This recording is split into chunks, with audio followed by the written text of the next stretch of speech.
Bonjour à toutes et à tous, bienvenue sur la chaîne YouTube de Foil Magazine. Je te parle aujourd'hui de la planche de Wingfoil gonflable 101 litres d'Indiana Paddle Surf. Tu vas voir, cette planche gonflable est peut-être la meilleure actuellement pour la pratique du Wingfoil. C'est pourquoi je te propose de la découvrir en long, en large et en travers, alors reste bien jusqu'à la fin de cette vidéo générique.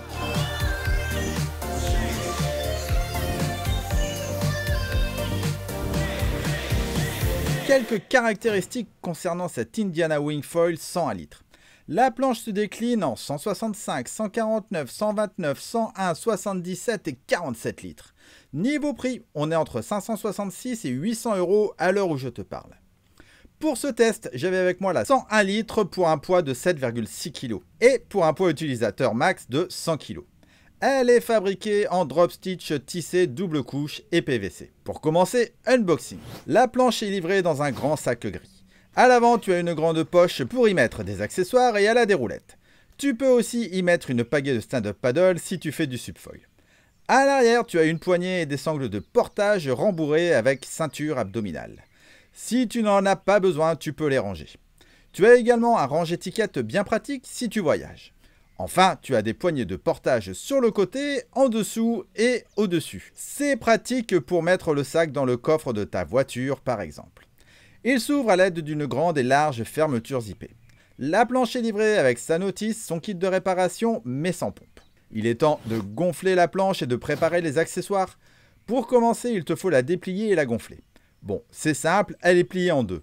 Pour la gonfler, tu as à ta disposition une pompe double action Indiana avec poignée ergonomique. Ouvre le capuchon de valve, assure-toi que cette dernière soit bien en position de gonflage, c'est-à-dire avec le bouton du milieu en position haute. Introduis l'embout du tuyau de pompe dans la valve et tu peux commencer à pomper. Il est conseillé de gonfler la planche jusqu'à 10 PSI.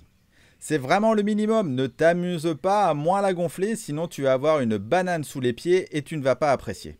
Quand il devient trop dur de gonfler, tu tournes la goupille de la pompe et tu passes d'une pompe double action à une pompe simple action. Une fois que tu es à la bonne pression, tu enlèves l'embout du tuyau de pompe et tu refermes le capuchon. Voilà, ta planche de Wingfoil est gonflée. Avant d'aller sur l'eau, tu dois mettre le leash qui va te relier à la planche. Pour rappel, c'est un accessoire de sécurité fortement recommandé, ainsi que le gilet d'aide à la flottabilité ou d'impact et le casque. Passe la cordelette dans l'anneau et ensuite tu passes le velcro du leash dans la cordelette. Il n'y a rien de plus simple. Le leash est un leash ceinture accordéon avec émerillon vendu 59 € sur le site Indiana Shop. Regardons cette planche en détail ainsi que tous ses équipements. À l'avant, tu as une poignée ultra pratique qu'on ne retrouve nulle part ailleurs chez les autres marques. Elle te servira surtout en mer dans les vagues pour passer le short break par exemple. Ensuite, tu as la valve de gonflage et le logo Indiana Foil. Sous les pieds, tu as un pad strié gris qui fait très bien le job.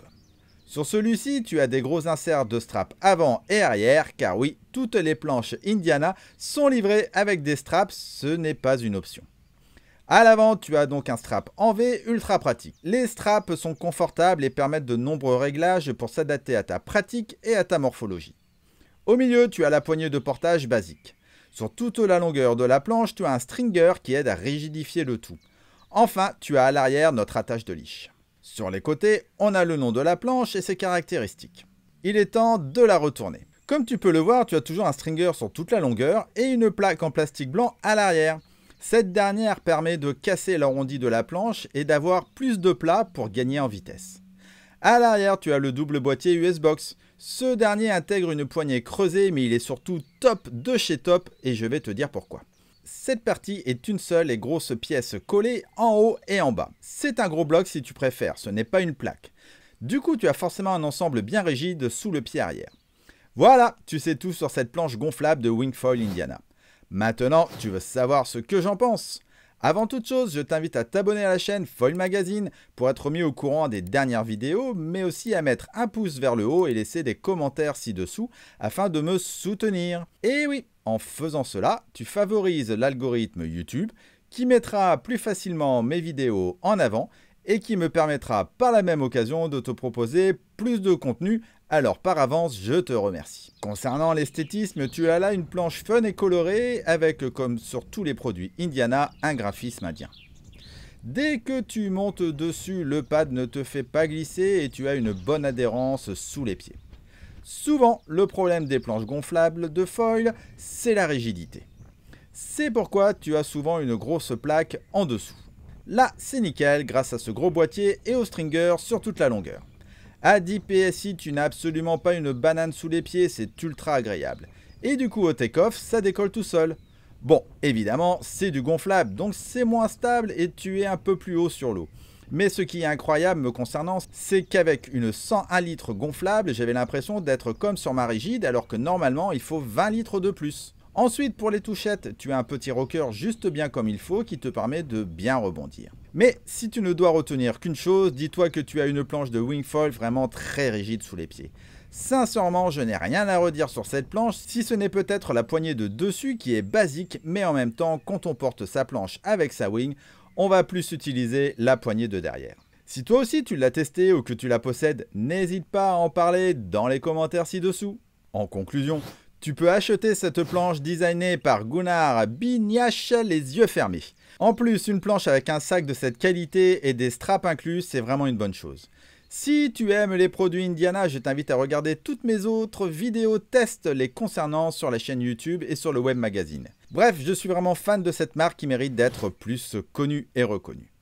Voilà, c'est tout pour cette vidéo. Merci de l'avoir regardé jusqu'au bout. Je tiens encore à remercier la marque Indiana et je t'invite à retrouver cette vidéo dans sa version écrite sur le web magazine Foil Magazine.